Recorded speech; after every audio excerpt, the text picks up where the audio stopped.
everybody, and welcome to Wake Up Missoula in my house. I'm here to tell you about the day, the weekend, everything that's kind of going on in the nation, just kind of bits of news pieces that are going on here as well, but also sending you the latest updated version of the Missoula City County Health Department's update, or the County of Missoula's update with the mayor of Missoula and a county commissioner.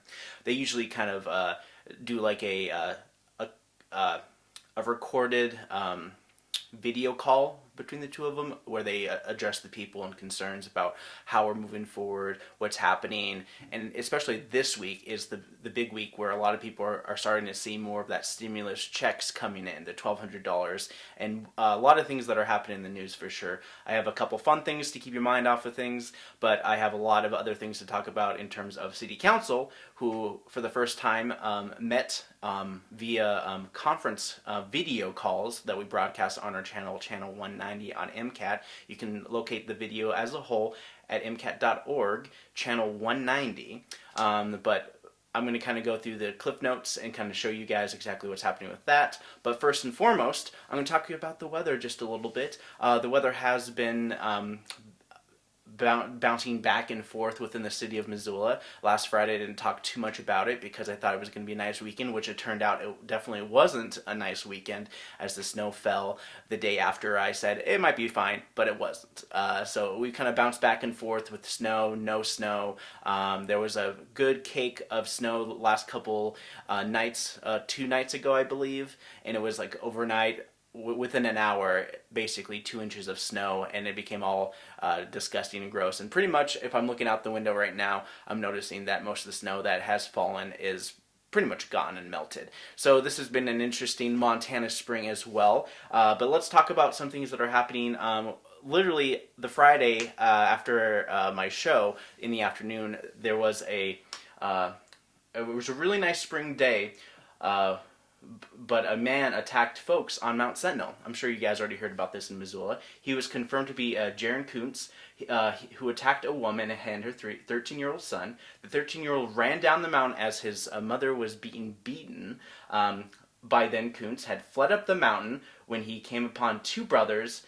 He was naked at the time, and they offered to help the man, but according to the 2 brothers, he had murderous intent in his eyes, and he went after the brothers, attacked one of the brothers, which he sustained some severe injuries, while the other brother took out a knife and stabbed Kuntz. The woman sustained serious injuries on the left side of her face, and Kuntz is facing upwards of 65 years, according to officials.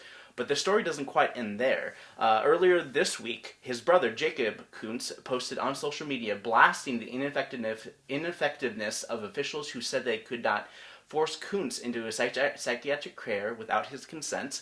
One of his experts wrote that 3 to 4 weeks prior to April 10th, I called and left a detailed message for his probation officer. I expressed to his voice machine that I felt my brother's condition was deteriorating and that if left unchecked, serious problems would arise. He went on to talk about many attempts he and his mother made to officials who gave them the same answers, and they could not arrest somebody who was not committing crimes. Of course, the last quote was very alarming, because according to this Facebook post by Jared, is that the day of the incident at 1 p.m. on April 10th, 2020, my mother called me explaining a terrible call she received from Jared, that he was completely delusional and had threatened my life as well as harm to her and my father. Jacob said he wasn't aware of any subsequent efforts to address his brother's condition. Big story. This is ongoing. And so far, the Missoula courthouse, they'll have the hearing as soon as Jared is able to. In state news, as Montana becomes ever closer to the April 24th, April 24th is the Montana State Governor decided that would be the day when we might open up the schools, might open up everything. But from what you're seeing around in the news and what's happening in places like South Dakota, many efforts are being put into place to hold off on that. There's been a lot of speculation going back and forth, but from what we've noticed is that the number of confirmed cases in the state of South Dakota has risen from 129 to 988 since April 1st, when Governor Kristi Noem criticized the draconian measures of social distancing to stop the spread of the virus in her state of South Dakota, with 300 workers at a pork processing plant infected with the deadly bug, making it the state's biggest spreader of the virus. And this pork plant provides 5% of pork products and meat to the country of the United States.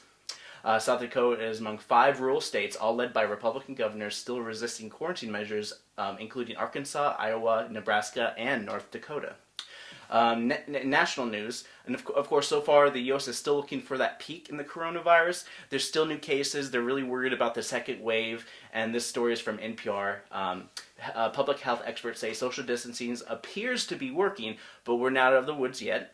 Until then, is a sustained reduction in new cases, and the coronavirus spread is clearly slowing, but we need to stay the course. And of course, here are 5 steps for control and to contain the spread of coronavirus, according to the CDC and other health officials on the ground. Rapid testing.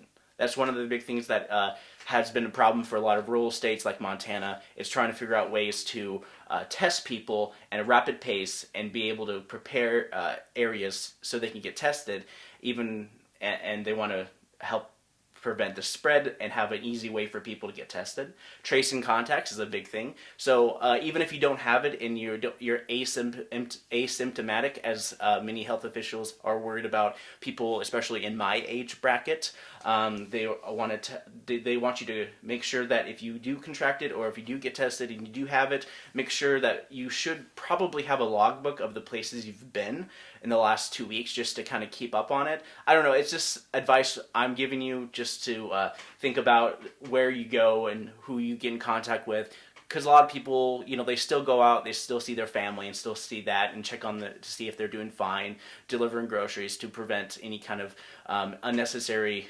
places as well. So trying to find minimal places that you do go to. CDC also warns that you should always be wearing a mask. Okay, so here's number 3. I'm kind of talking a little too much about this. Find a way to isolate the sick and protect those at risk. And those at risk are relatively people who are 16 over and who have a compromised immune system. And that usually means that they have pre-existing conditions, diabetes, they have problems with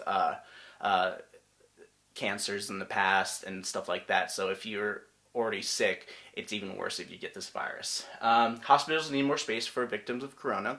One of the things that the hospitals need to kind of work with is try to figure out how to isolate people who are sick, and get them away from the people who are using the facilities for emergency cares, for checkups, and the kind of things that people still need to do to save their lives. And also, one of the things I just wanted to do a side note before I get to the 5 is that the Red Cross is still looking for people to donate blood, and a lot of people are really worried about the spread. And the Red Cross has promised that they would provide measures to prevent any kind of spread of illnesses, regardless of whether you're sick or not. And they're always looking for people to donate blood. And the big 5 thing, I'm going to end on a very somber note, that there is absolutely no cure for this virus. There's no vaccine. You get it, and then you get over it. But one of the things that they're trying to do is that there is no over-the-counter remedies. There's no doctor's prescribed medicine that will help you in this case.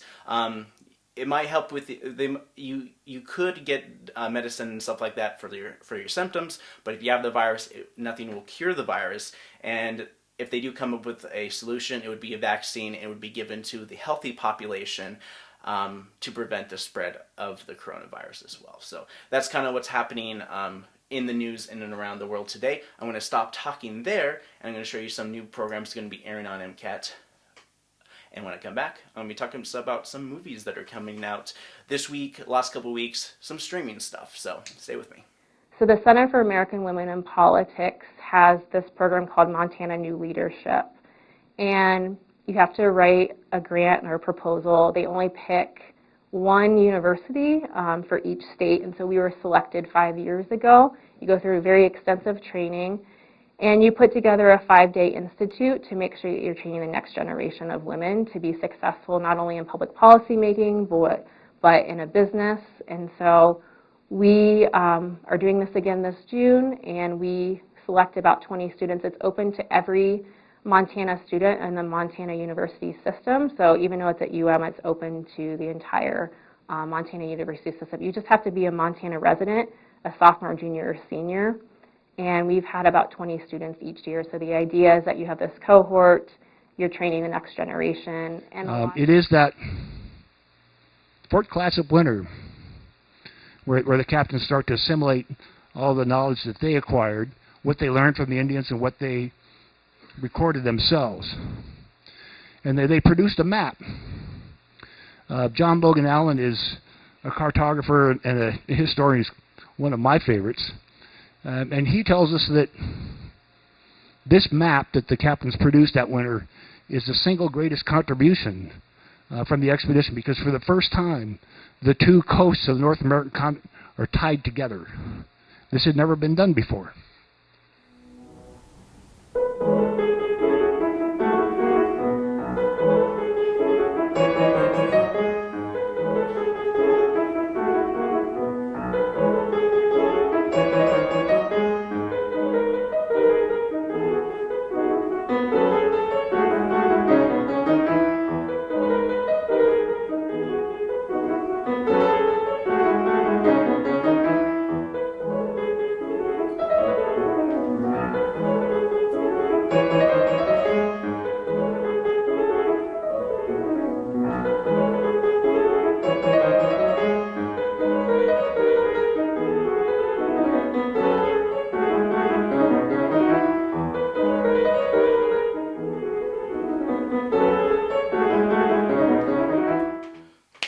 Hey guys, welcome back. Let's talk a little bit about a couple movies that are coming out this weekend. Of course, a couple of them are kind of out. There's no movies coming out in the theaters. Theaters are closed. But this is an opportunity for you guys to kind of pass through and look through some of this stuff. This movie is called The Platform. You know those kind of movies where they have those kind of science fiction-y kind of jails where they're just like, I don't know why I'm here. You know why you're there. It's like, I really don't know. They find out why they're there. It's like, oh, I guess I deserve to be here, but this place is kind of cruel and an unusual sci-fi prison, so I need to get out of here. The movie is called The Platform. It's on Netflix. Up next, we got Tales from the Loop. You like Stranger Things, but you also like the future? Well, this is a mixture of the future and the 80s.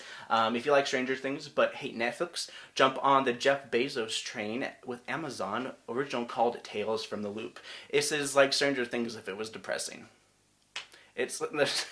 That's basically what it is. It's like they basically described it as like it's a deeper, smarter version of Stranger Things. And I thought to myself, it's like a deeper. Usually, movies that are deeper have a tendency to be very somber and very depressing. So, Tales from the Loop.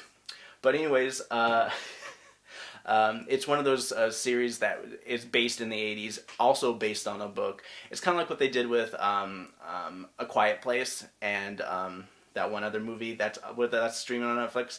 But A Quiet Place is kind of like not based on anything, but then of course this A Silent Place or whatever that they came out on streaming service is actually based on a book that came out way before. It's very complicated. It's very much like like Dune when the movie came out. It's like, oh wait, this is like Star Wars. Like, no wait, Star Wars is based on a lot of what Dune is. So now and that's kind of what's going on. So there's definitely a lot of kind of crummy movies that are coming out and are already out on streaming services as well. And you guys can check it out or not. But I want you guys to check out not my pre-critic, but my but I want you to check out my dubbing stuff, which is Nightmare Castle, a 1965 old school movie where I take the movie from public domain and I redub it over. So here's that, and when I come back, I'm going to be talking about some city council.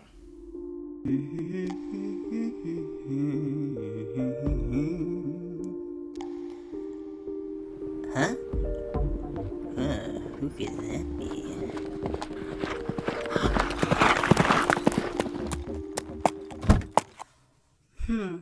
Where are we? Where'd you take me? Quiet. I have no idea where I am. I can't even see with this black veil. Welcome to your new home. I hope you enjoy your stay as much as I like it here. It's a pretty nice house. And who is that? Why, it's, not sure, but this is my maid, and she's here to serve you in any form and capacity. I can't help but notice your mole on your face. Why, yes, she does have a mole on her face. Perhaps you can be a little less true and judgmental and show her to her room? Don't mind her. I'm awfully sorry. I didn't mean to be rude or anything. It's just the first thing I noticed on your face. Can we just get on with it? I'm sick and tired of hearing about my beauty mark on my face. At least there's a roof over my head. That's all that really matters, I suppose. And look, what is this thing? Well, that happens to be a potted plant, my dear. I'm growing an orchid up in there. Or orchid? Orchid? Whatever it's called. It's going to be an amazing plant, and I'm going to win competitions with it, too. Let's go look at this place, I suppose. What? Sunlight in A this picture of another woman on the wall? That happened to be Miss Strangler. She was Mr. Strangler's former wife. My God, this frame is amazing. Mr. Strangler happened to pick it up from the TJ Maxx.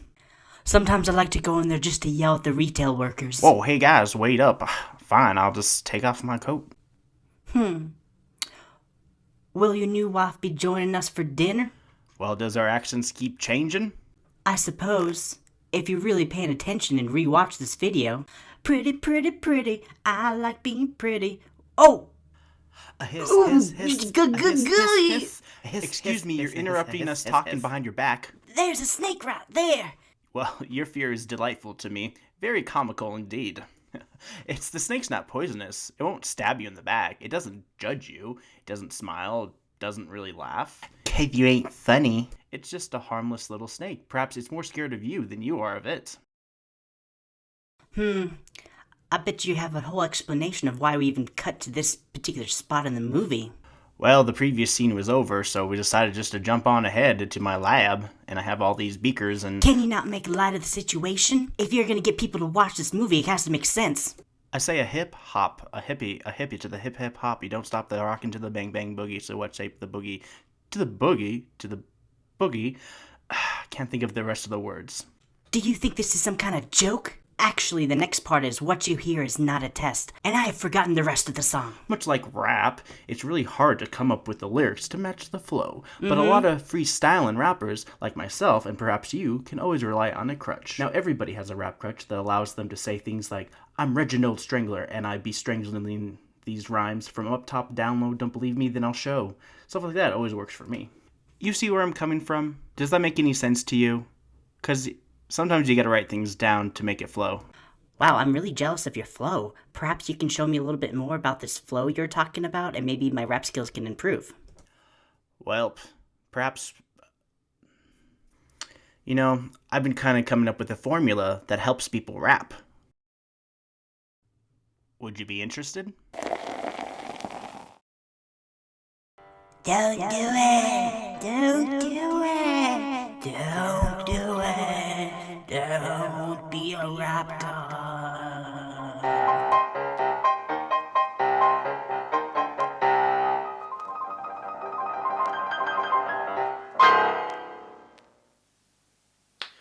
It is official. The city council has been meeting.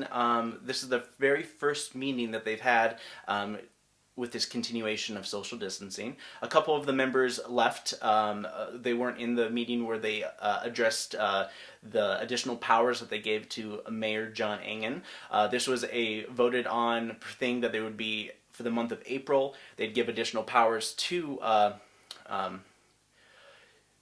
Mayor John Engen for him to ratify claims, which includes, paying all the bills, electric, water, and all that stuff for the downtown Missoula area and whatnot. So there's a lot of money that's being going through there, but there's still a lot of things that has to be passed and put through the city council meeting as well. Most of the committee meetings are kind of are not happening for a while as they can't meet up.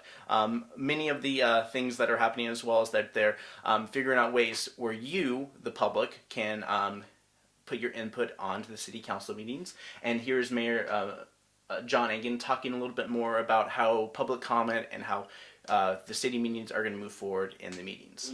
What we're doing live and what is being broadcast on community access television on the government channel right now. So we're going to go ahead and leave those phone lines open for about 5 minutes so that folks can get to their phone and make that phone call. There are other ways to communicate with me and the council. Council email is certainly one of those. Those addresses are available on the city's website at www.ci.missoula.mt.us. And you can email anytime. And you can certainly call any of our office numbers, leave messages as well, but you'll be live tonight. Again, this is going to be a little bit different, and I've been doing this for a very long time, but I haven't been doing this for a long time at all. So forgive me any blunders along the way, because I'm bound to make one or two. As you heard, the meeting was conducted from various locations around town. The mayor, if you look closely, is in the office of City Hall, while other city council members are at home in line with the CDC's recommendation of social distancing. Kevin Hunt was the first public comment to say his thanks to the city about their efforts to continue serving people, and is concerned about gentrification and how can we continue social distancing if we're building high-density places where a lot of people are elbow to elbow living together. And this is what Kevin Hunt had to say about that. And thanks for the wonderful job the city of Missoula is doing dealing with our current pandemic crisis.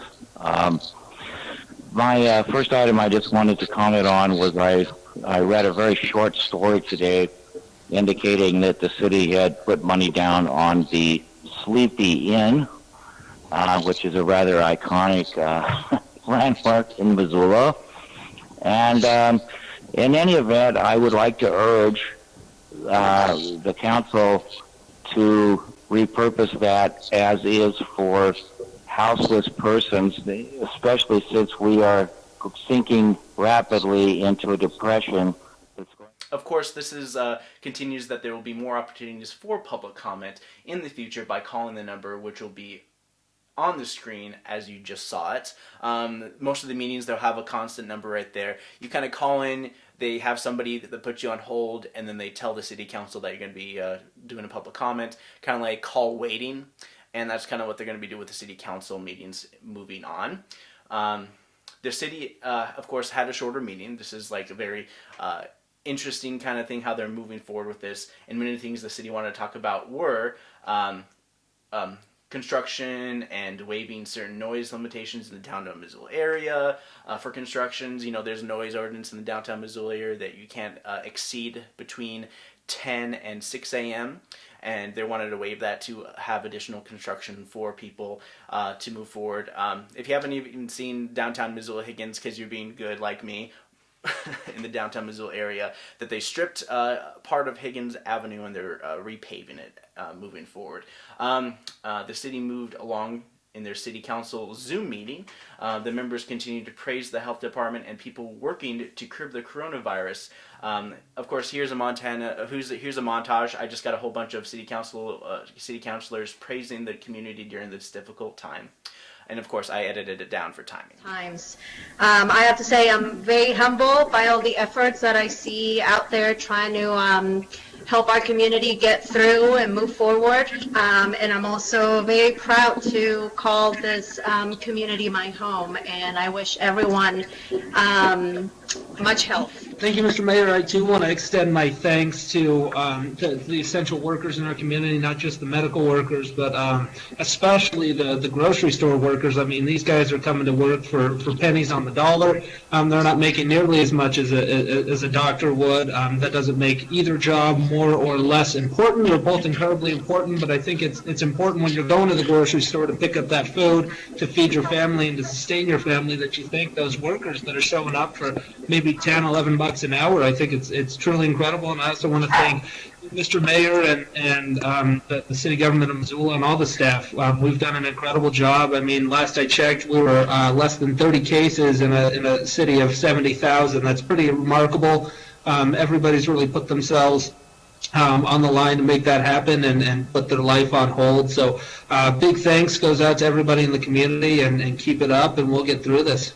I feel fortunate to be in this community and to have so many people being respectful of what has been asked of them. If you're on the trails, you see it. When you're in the grocery store, you see it. And just thankful for everyone really trying to get through this. And I think we are flattening the curve here. And I think we had an opportunity because we weren't California and we weren't Washington and we weren't New York. And I'm thankful to our governor and I'm thankful to our city and county leadership for making sure that that happened. A measure of a community is truly how you come together in a crisis, and I couldn't be more proud of our Missoula community. I do want to say my thoughts and prayers are with the 7 families who've lost loved ones to the COVID-19 virus across the state, especially the loss that we had here in Missoula. And by all of us taking these important measures, staying home, social distancing, hopefully not many more families will have to experience the loss. So, first of all, I'd like to say thank you very much for all the tech people that have provided this meeting for us. It is a little bit out of the box. I'm thankful for it. I know it was a lot of hard work.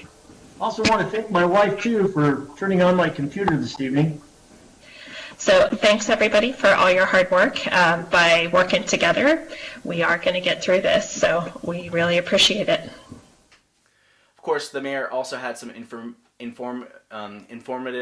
Missoula informative items of Missoula, updating the daily briefings from Missoula. This is a wonderful way of getting in contact and being able to see where we're at in terms of the coronavirus, and this is what the mayor had to say about that. As some of you know, we're doing daily videos to keep the community updated on a wide variety of issues. And if you haven't had a chance to watch those or pay attention to the website that we tipped up through our incident command and communications folks, that is COVID-19 at Missoula.co. Very informative website. Just a reminder, ladies and gentlemen, the more we social distance, the less this thing spreads, the less impact it has, the fewer people are sick, inconvenienced, or die.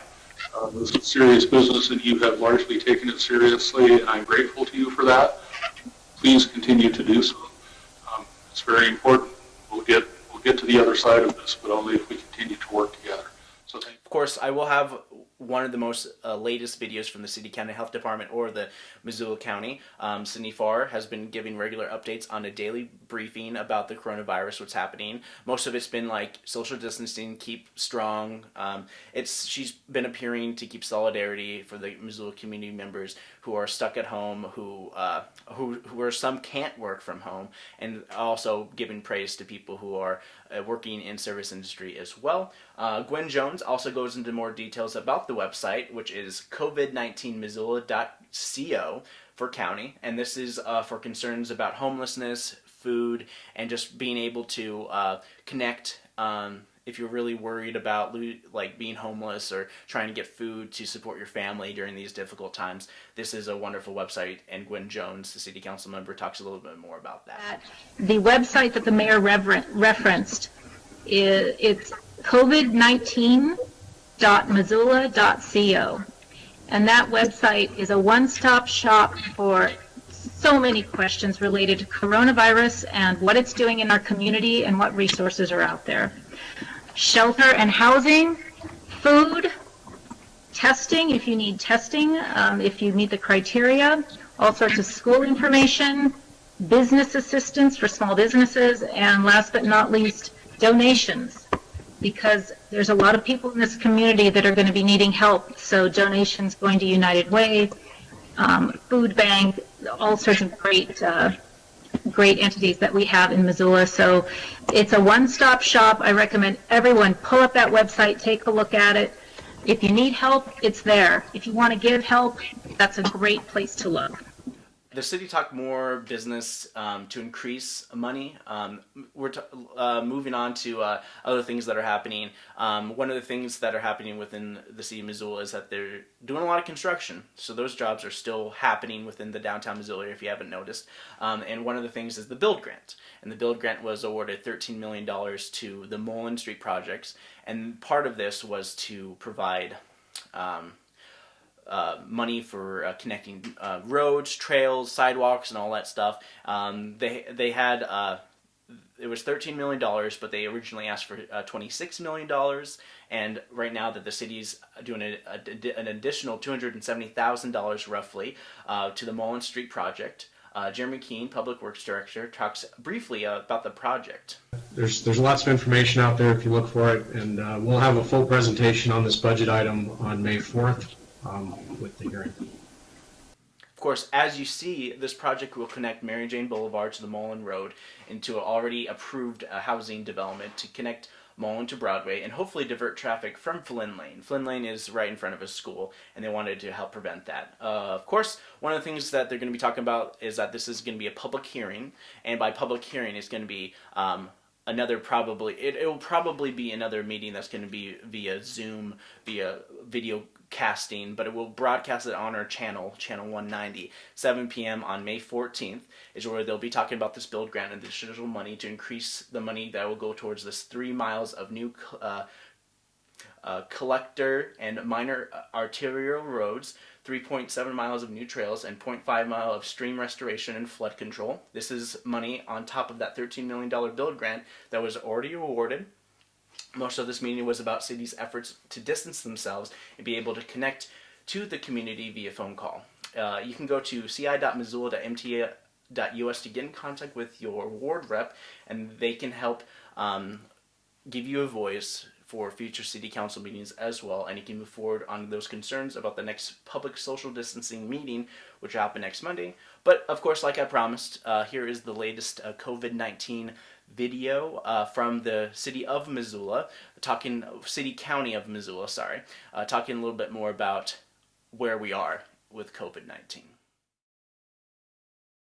There, it's County Commissioner Josh Slotnick and Gwen Jones here today with your daily briefing. It's Thursday, April 16th. So in this new world, it seems that the virtual side of things has become a lot safer than the in real life side of things. So if you are having some troubles out there in the virtual world, being able to get onto the interwebs, and you need to do that, you could do that at the Salvation Army. They've set up a tech hub. They have laptops for use that you can use for 30 minutes, and they've also set up a completely safe area to do this, masks, gloves, social distancing, the whole bit. Do not let the worry of COVID-19 cause any type of delay in seeking treatment for serious or potentially life-threatening conditions like heart attack or stroke. Every minute can count for survival in those situations, so please go to the emergency room or call an ambulance if you need to. We want you to know that the emergency rooms are staffed and open, and all necessary precautions are being taken so that you will be safe in that environment. So whether you need the emergency room or you need to see your doctor for a smaller issue, please contact them. The county's very own Partnership Health Center is open during the crisis. Partnership is a primary clinic where you can deal with behavioral health, physical health, dental things all in one place, integrated and excellent healthcare. And why I'm giving this pitch right now is that PHC operates on a sliding scale. So no pay is okay, and you can slide up the scale to what you've got. We're all out walking dogs right now. We've got the happiest dog population Missoula's ever seen, but please kick up the dog waste. What we're hearing from our park staff from City Missoula Parks and Recreation is normally our park staff would be doing a lot of planting during this month of April. Unfortunately, they are having to spend a huge amount of time picking up waste and trash in our open spaces and trailheads. So take a bag with you if you're going for a hike, pick up some trash. We're all in this together, so let's keep our open spaces beautiful. And thank heavens we have them right now so we can have that mental health break when we need to get outside. That's all for me today, but thanks so much for listening, and thanks, Josh. It was fun being your partner today. You bet. I'm really glad you could be here, Gwen. Thanks, everybody. All right, hey guys, welcome back. And that pretty much does it for my morning show. I just want to thank you guys for joining me this morning. There's definitely a lot to talk about. You can always go to the city's website, like I showed you, ci.missoula.mt.us. You can also go to MCAT's website for more programming. We're showing a lot more programming from the last couple months that we have collected. We haven't done too much in terms of videography and whatnot. I've started a kind of a new show to kind of calm down people. It's called Slow TV. It's based on a Norwegian TED Talk that I watched. Yes, TED Talk. Hey, it's nothing bad about watching a TED Talk when you have nothing but time on your hands. But Slow TV is also based on a Andy Warhol, where he took 24 hours of New York, and I took about 25 minutes of different locations around Missoula just to give a steady shot of a stream, mountains, just nature, just something to watch and to hang back and look at. It's very calming, and it'll help you kind of chill. And maybe if you guys are social distancing or you're stuck inside, it's a good thing for you guys to look at as well. I don't know. It's just something to kind of do and have for you guys as well. I have a couple cameras, I have a couple equipment as well, and I'm working from home, so I'm going to try to provide more programming for you guys moving forward as well. So I want to thank you guys for joining me, and for Wake Up Missoula, I'm Scott Ramph.